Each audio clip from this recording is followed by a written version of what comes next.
Bonjour à tous, dans cette vidéo j'attaque la correction de la deuxième partie de l'épreuve des mines de l'an dernier 2024 sur l'obtention du trioxyde d'uranium. Donc on nous dit que le minerai uranifère est dissous dans de l'acide nitrique et une oxydation en ion U+6 est réalisée permettant l'obtention des ions UO2 2+. Et donc on nous donne toute une étape de titrage dont je vous invite évidemment à le lire et qu'on va lire, dont on va se servir pour répondre aux questions. Et donc on analyse les diagrammes EPH de l'uranium et du chrome. Et donc pour le diagramme EPH de l'uranium, on nous demande d'attribuer les différents domaines de prédominance parmi les différentes espèces considérées. Donc on va déjà regarder les espèces qui nous sont proposées, donner leur nombre d'oxydation, ici, pour en déduire ensuite leur place, première ébauche de diagramme EPH, avant de remplir donc, le diagramme. Donc UO2 de plus, UOH 3 fois, UOH 4 fois, et UO2 OH 2 fois.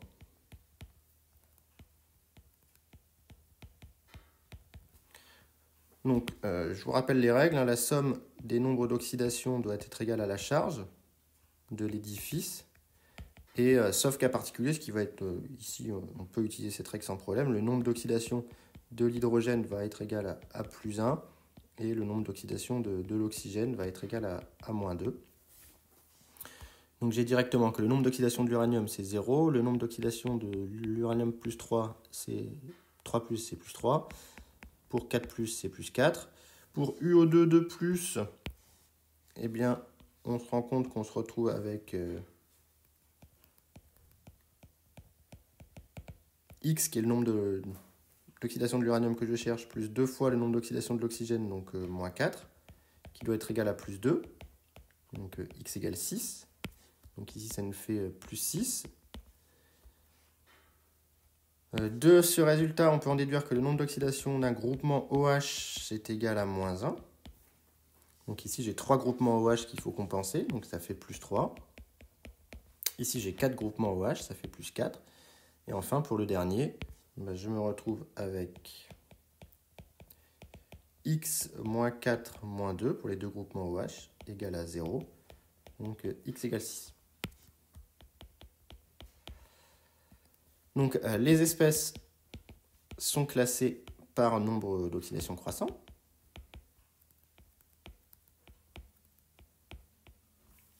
Verticalement. Et par basicité croissante, horizontalement. Donc à partir de ce qu'on a fait ici, on peut déjà donner une ébauche de nos espèces. On va avoir l'uranium qui va être en bas, l'uranium 3+, et l'uranium OH 3 fois, l'uranium 4+, et l'uranium OH 4 fois, l'uranium LUO2 2+, et l'UO2 OH2, que l'on classe par nombre d'oxydation augmentant. Pour la basicité, c'est 3 fois la même situation. Ce sont ce qu'on appelle des précipités hydroxydes. On a par exemple U3+, plus 3HO- égale UOH 3 fois. Donc, de ça, on comprend que UOH3 a besoin de HO- pour se former. Donc, ne peut pas exister à pH nul.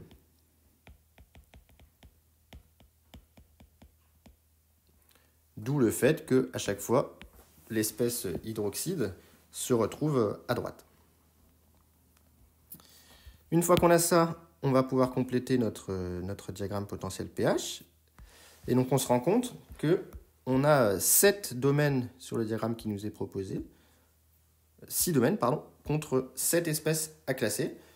Donc déjà, on se rend compte qu'on peut ici verticalement traverser 4 domaines. Donc ça va correspondre aux 4 espèces que j'ai rencontrées ici. Donc F, c'est l'uranium. E, c'est l'uranium 3+. C, c'est l'uranium 4+. Et A, c'est UO2 2+, nécessairement. Et ensuite, il n'y a qu'une espèce qui n'a pas de frontière verticale. donc E n'a pas de frontière verticale.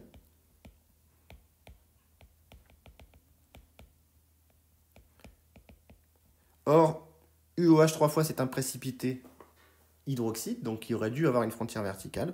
Donc ça nous donne que UOH 3 fois n'est pas présent dans le diagramme.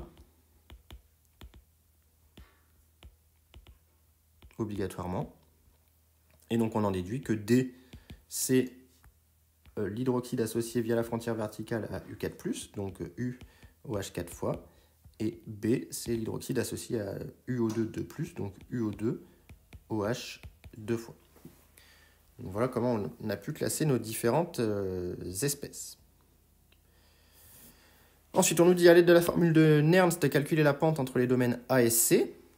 Donc une fois qu'on a trouvé les espèces, c'est assez facile, hein, c'est la question numéro 7.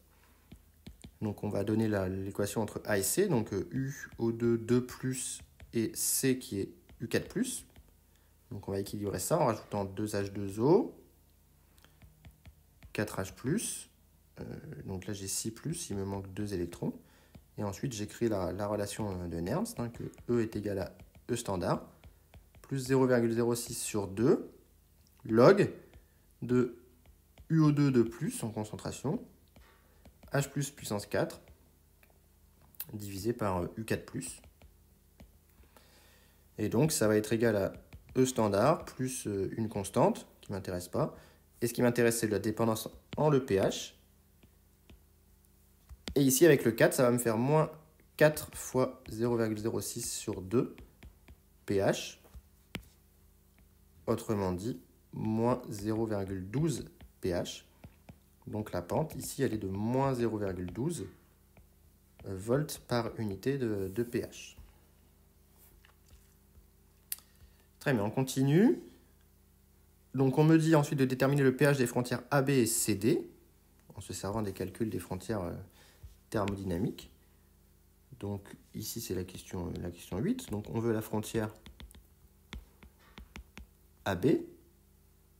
Donc c'est la frontière entre UO2 2+, et UO2 OH 2 fois. Donc ça, c'est une réaction de précipitation.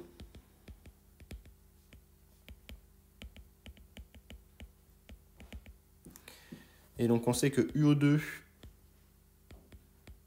OH 2 fois va être égal à UO2 2+, plus 2HO-. Et donc le KS va être égal à UO2 de plus fois HO- au carré. Ou encore, en utilisant le H+, plutôt que HO-, on peut multiplier par H3O+ au carré. En haut et en bas. Donc ça va être égal à UO2 de plus fois le KE carré sur H3O+ au carré. Et ensuite, on sait que sur la frontière, AB, du coup, ici, eh bien, par convention, la concentration UO2 de plus, c'est la concentration de tracé. Et donc ici, le diagramme a été tracé pour une concentration, je vais regarder un petit peu le texte avec vous, 1 mol par litre. Donc ça nous simplifie un petit peu les choses. Donc ça nous donne que le KS est finalement égal au KE carré divisé par H3O+ au carré. Et donc de manière équivalente, j'en déduis que H3O+ au carré est égal à KE carré sur KS. Et en composant avec moins log, je me retrouve avec 2 pH de la frontière qui est égal à 2 pKe moins pKs. Autrement dit, pH de la frontière est égal à pKe moins 1,5 de pKs. C'est-à-dire 14 moins le pKs du UOH2 2 fois, que je trouve ici, qui est 24, donc moins 12. Ce qui fait un pH de la frontière de 2, ce qui semble cohérent, hein, si on prolonge ici la droite verticale. Alors pour CD, c'est exactement pareil, si ce n'est que c'est U4+, plus 4HO- qui nous donne UOH 4 fois. Et donc, en faisant exactement pareil, le KS est égal à U4+ fois HO- à la puissance 4, c'est-à-dire U4+ fois KE4 sur H3O+ puissance 4. Et donc, à la frontière CD, on a que U4+ en concentration est égal à 1 mol par litre, puisque c'est tracé. Et donc, on en déduit que H3O+ de la frontière, puissance 4, est égal à KE4 sur KS. Et donc, en prenant le moins log, on a que 4pH égale 4pKe moins pKs. Et donc, le pH de la frontière est égal au pKe moins 1/4 de pKs, un petit peu calculatoire, hein. Donc ça nous fait 14 moins ce pKs de U4+ est égal à 49. Donc 49 sur 4, ça fait 12,25, ça fait 1,75. Donc on trouve bien un pH proche de celui pour la frontière AB. Alors ensuite, on nous dit qu'à la lecture des deux diagrammes EPH, quelles sont les espèces chimiques obtenues à partir des ions uranyle et des ions chrome 2. Donc on part d'ions uranyle. Les ions uranyle, ce sont les ions UO2 2+. Ici. Donc les UO2 2+, on les a mis ici. Avec les ions chrome 2. Donc les ions chrome 2 sont les ions Cr2+. Donc on voit bien que les domaines entre les deux sont disjoints, d'où la réaction. Et donc on me demande, aucune équation de réaction n'est demandée, quelles sont les espèces qui vont être formées. Donc là, c'est un peu une question qualitative, donc c'est plutôt intéressant, ça rapporte des points centraux calculés. Donc là on a d'un côté l'espèce en A avec l'espèce ici. Donc les domaines sont disjoints. Donc la réaction, elle est favorisée et elle produit des espèces au domaine commun.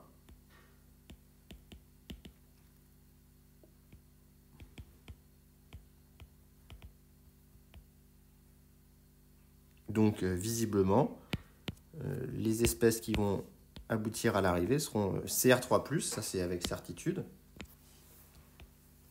Donc Cr3+, et visiblement les U4+. Voire éventuellement, on peut trouver une petite partie peut-être commune, non même pas, c'est pas la même échelle, donc c'est Cr3+ et U4+. Donc finalement, Cr2+, ici va s'oxyder en Cr3+, une oxydation.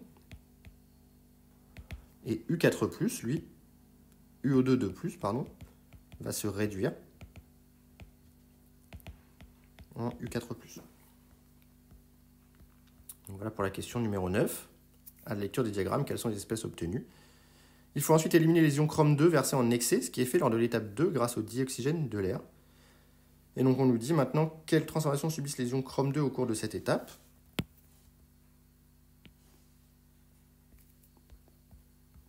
Donc ça c'est la question 10. Donc maintenant les chrome 2 vont réagir avec le dioxygène de l'air. Donc je vous rappelle un petit peu le diagramme de l'eau.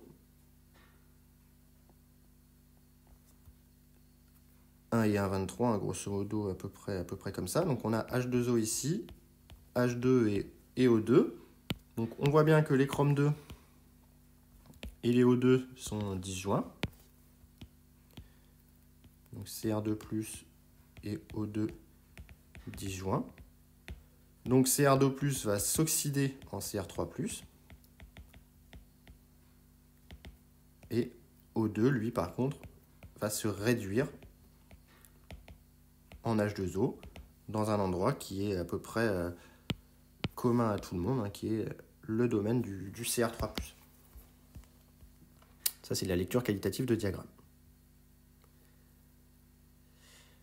Alors, on nous demande ensuite d'écrire la réaction de titrage qui a lieu dans l'étape 3 du document 1. Donc dans l'étape 3, on nous dit qu'on fait un dosage par une solution permanganate. Donc voilà, donc il faut bien comprendre ce qu'on a fait. On est parti de nos UO2 2+, on les a fait réagir avec le CR2+. Donc les UO2 2+, sont devenus des U4+, comme on l'a dit tout à l'heure. Et les CR2+, ensuite, ont été éliminés pour se former avec le dioxygène, pour former du CR3+. Donc il nous reste à ce stade du CR3+, et du U4+, puisque c'est CR2+, qui a été mis en excès. Et donc c'est ce U4+, qu'on va doser par une solution de permanganate de potassium, ici. Donc on dose ici U4+,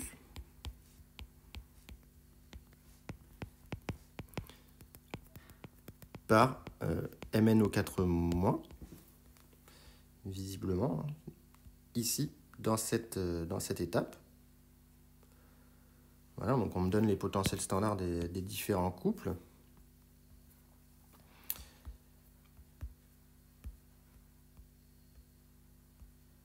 Et donc on me demande d'écrire cette équation et de calculer sa constante. Donc pour écrire l'équation, on va passer par les demi-équations. Donc on a que U4+ va, ici, vous voyez bien que U4+ va redonner du UO2 2+, puisqu'il va s'oxyder.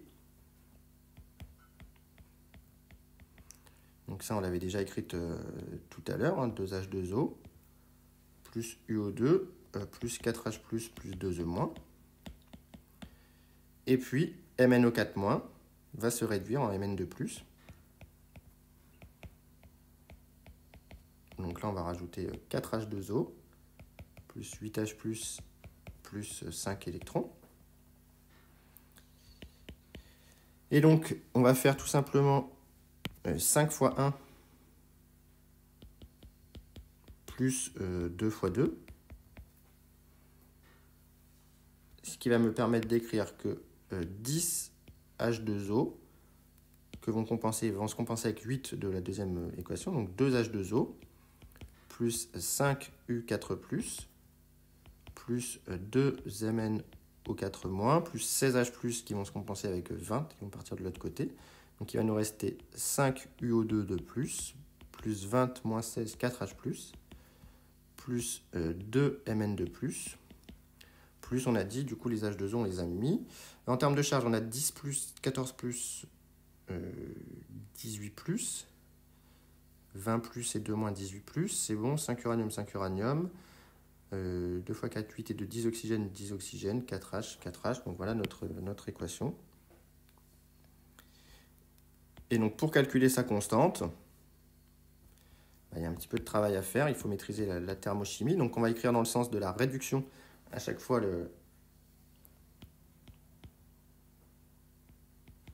la demi-équation. UO2 plus 4H+, plus 2E- égale 2H2O plus U4+, et MnO4- plus 8H+, plus 5E- égale Mn2+, plus 4H2O. Donc ça, c'est 1 et 2. Et donc, on a que l'équation 3 est égale à 2 fois 2 moins 5 fois 1. Et donc, on a que delta RG standard 3, c'est égal à 2 fois delta RG 2 standard, qui est en fait une delta 1,5, puisque c'est une demi-équation, moins 5 delta 1,5 de G standard. 1. Et on a comme propriété que delta 1,5 de G standard, c'est moins NFE standard. N, c'est le nombre d'électrons qui intervient dans la demi-équation.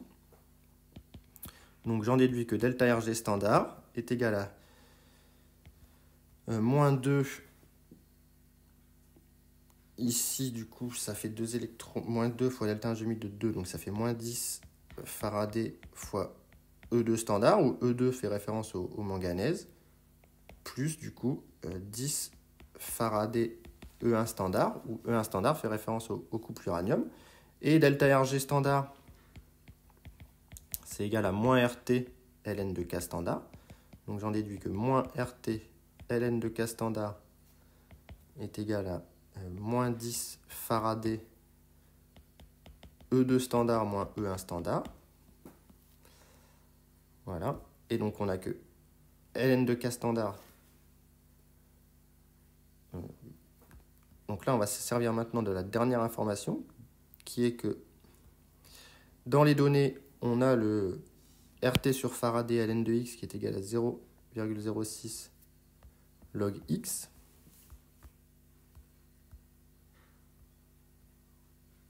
Voilà, donc ici on va essayer de passer du RT sur Faraday au log 10. Donc moi j'ai RT sur Faraday ln de K standard qui est égal à 10, j'ai plus le Faraday, fois E2 standard moins E1 standard. Et donc RT sur Faraday ln de K standard, c'est pareil que 0,06 log de K standard, qui est égal à 10 fois E2 standard moins E1 standard. Et donc j'en déduis que K standard est égal à 10 puissance 10 sur 0,06 fois E2 standard moins E1 standard. Voilà. Avec E2 standard qui faisait référence au couple du manganèse. Donc K standard est égal à 10 puissance 10 sur 0,06 fois E2 standard, c'est-à-dire 1,5, moins E1 standard, qui est le couple de l'uranium, qui est 0,3 volts. Voilà. Donc ça nous fait, tout calcul fait, 10 puissance 10 fois 100 sur 6 fois 1,2. Voilà. Et 1,2 fois 10, ça fait 12. 12 divisé par 6, ça fait 2. Donc ça fait 10 puissance 200. Donc la réaction est très fortement totale.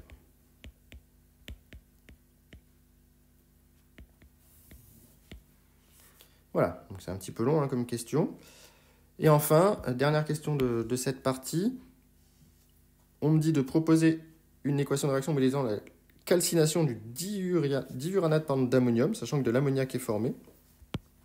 Et donc le diuranate d'ammonium, on nous dit que ça produit du trioxyde d'uranium